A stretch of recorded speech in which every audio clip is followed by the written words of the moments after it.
ಮೇಷ ಸಿಂಹ ಧನುರ್ ರಾಶಿಯಲ್ಲಿ ಯಾರೆಲ್ಲ ಜನನಾಗಿದೆ? ಇವರಿಗೆ ಮೊದಲನೇ ಆಪ್ಷನ್ ಬಂದು ಸಿಂಹಾಯ ಅತ್ಯಂತ ಶ್ರೇಷ್ಠ.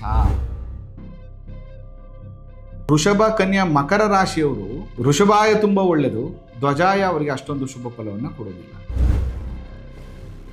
ನೀವೇನು ಮಾಡ್ಬಿಡ್ತೀರಿ, ಸುಮ್ಮನೆ ತಗೊಂಡು ಮೊಬೈಲ್ನ ತಗೊಂಡ್ಬಿಟ್ಟು ಯಾವುದೋ ಒಂದು ಆ್ಯಪಲ್ಲಿ ಸುಮ್ಮನೆ ಆಯ ನೋಡ್ಬಿಟ್ಟು ಹಾಕ್ಬಿಡ್ತೀರಿ. ಹಂಗಲ್ಲ.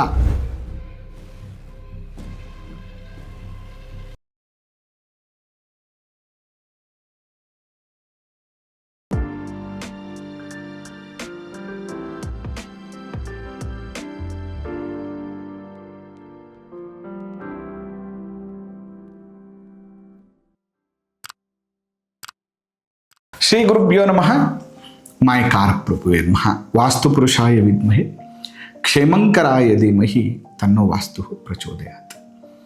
ಆರಾಧ್ಯ ದೈವನಾಗಿರುವಂಥ ಮಲೆ ಮಹದೇಶ್ವರರ ನಮನದಲ್ಲಿ ನೆನೆಯುತ್ತಾ ವಿದ್ಯಾಗುರುಗಳ ತಂದೆ ತಾಯಿಯ ಪಾದಾರವಿಂದಗಳಿಗೆ ನಮಸ್ಕಾರವನ್ನು ಮಾಡ್ತಾ ಜಗದ್ಗುರು ಪಂಚಾಚಾರ್ಯರನ್ನು ಬಸವಾದಿ ಶರಣರನ್ನ ಮನದಲ್ಲಿ ನೆನೆಯುತ್ತಾ ನನ್ನೆಲ್ಲ ಪ್ರೀತಿಯ ವಾಸ್ತು ವಿಜ್ಞಾನ ಯೂಟ್ಯೂಬ್ ವಾಹಿನಿ ವೀಕ್ಷಕ ಬಂಧುಗಳಿಗೆ ನಿಮ್ಮ ಮುಗುರು ಮಧು ದೀಕ್ಷಿತ್ ಮಾಡುವ ಪರಿಪೂರ್ಣವಾದಂಥ ನಮಸ್ಕಾರಗಳು. ಹೇಗಿದ್ದೀರಿ? ಚೆನ್ನಾಗಿದ್ದೀರಿ ಅಂತ ನಾನು ಕೂಡ ಭಾವಿಸ್ತೇನೆ. ಕಳೆದ ಸಂಚಿಕೆಯಲ್ಲಿ ಆಯಗಳ ವರ್ಣನೆ, ಆಯಗಳು ಹೇಗಿರಬೇಕು, ಯಾವ ಆಯ ಯಾವ ದಿಕ್ಕಿಗೆ ಒಳ್ಳೆ ಫಲವನ್ನು ಕೊಡುತ್ತೆ, ಎಲ್ಲ ವಿಚಾರಗಳನ್ನು ತಿಳಿಸ್ಕೊಟ್ಟಿದ್ದೆ. ಈ ಸಂಚಿಕೆಯಲ್ಲಿ ಯಾವ ರಾಶಿಯವರಿಗೆ ಮತ್ತು ಯಾವ ರಾಶಿಯಲ್ಲಿ ಜನಿಸಿರುವಂಥವರಿಗೆ ಯಾವೆಲ್ಲ ಆಯಗಳು ಶುಭ ಫಲವನ್ನು ಕೊಡ್ತದೆ ಅನ್ನುವಂಥ ವಿಚಾರವನ್ನು ಈ ಸಂಚಿಕೆಯಲ್ಲಿ ತಿಳಿಸ್ಕೊಡ್ತೇನೆ.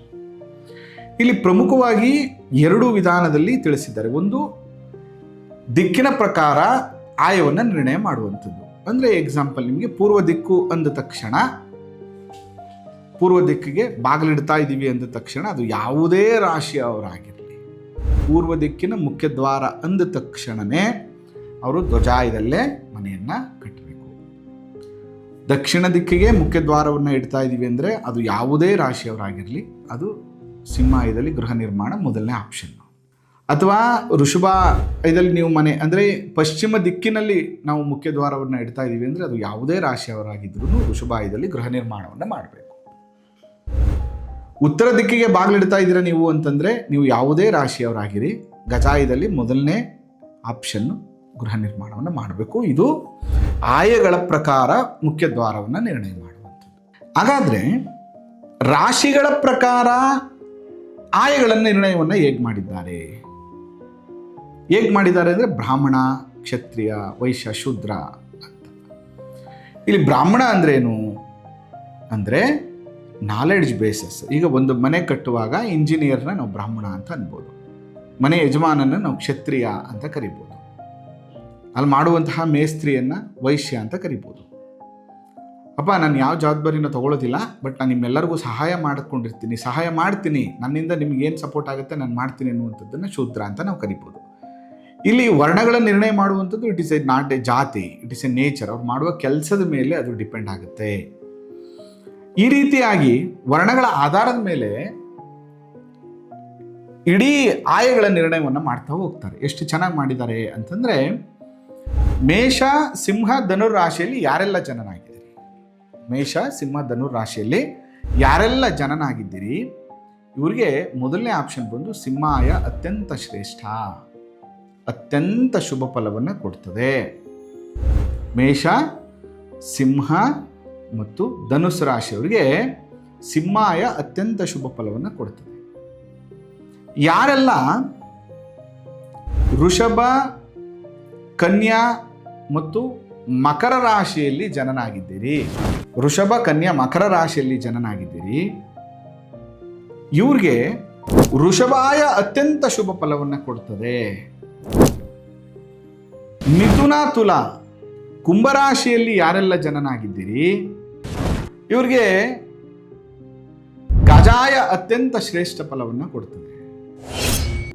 ಯಾರೆಲ್ಲ ಕರ್ಕಾಟಕ, ವೃಶ್ಚಿಕ ಮತ್ತು ಮೀನರಾಶಿಯಲ್ಲಿ ಜನನಾಗಿದ್ದೀರಿ ಇಂಥವರಿಗೆ ಬಹಳ ವಿಶೇಷವಾಗಿ ಧ್ವಜಾಯು ಅತ್ಯಂತ ಶುಭ ಫಲವನ್ನು ಕೊಡ್ತದೆ.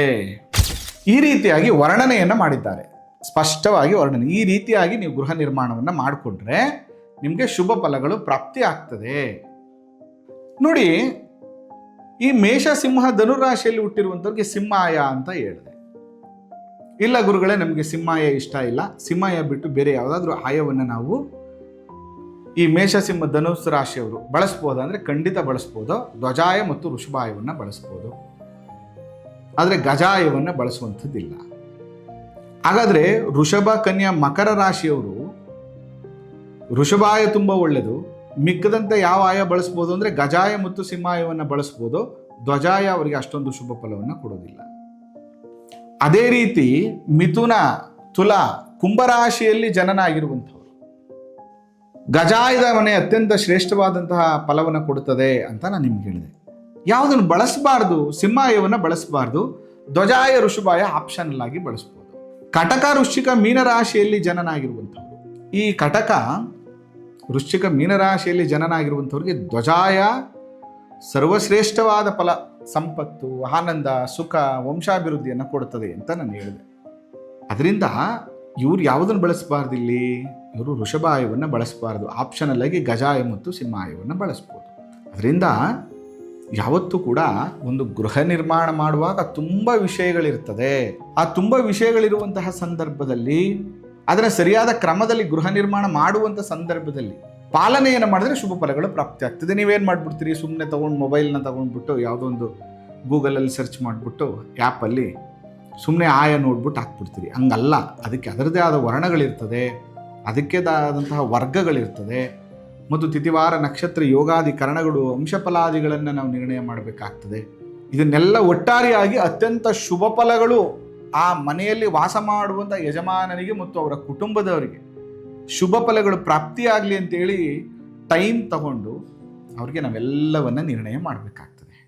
ಅದರಿಂದ ಈ ಸಂಚಿಕೆಯಲ್ಲಿ ನಿಮಗೆ ಯಾವ ರಾಶಿಯಲ್ಲಿ ಜನನಾಗಿರುವಂಥವ್ರಿಗೆ ಯಾವೆಲ್ಲ ಆಯಗಳು ಆಗ್ಬರ್ತದೆ ಅನ್ನುವಂಥ ವಿಚಾರಗಳನ್ನು ತಿಳಿಸ್ಕೊಟ್ಟಿದ್ದೇನೆ. ಅದು ನಿಮಗೆ ಅತ್ಯಂತ ಶುಭ ಫಲಗಳನ್ನು ಕೊಡ್ತದೆ ಮತ್ತು ಈ ಸಂಚಿಕೆ ನಿಮ್ಗೆ ಇಷ್ಟ ಆಗಿದೆ ಅಂತ ನಾನು ಭಾವಿಸ್ತೇನೆ.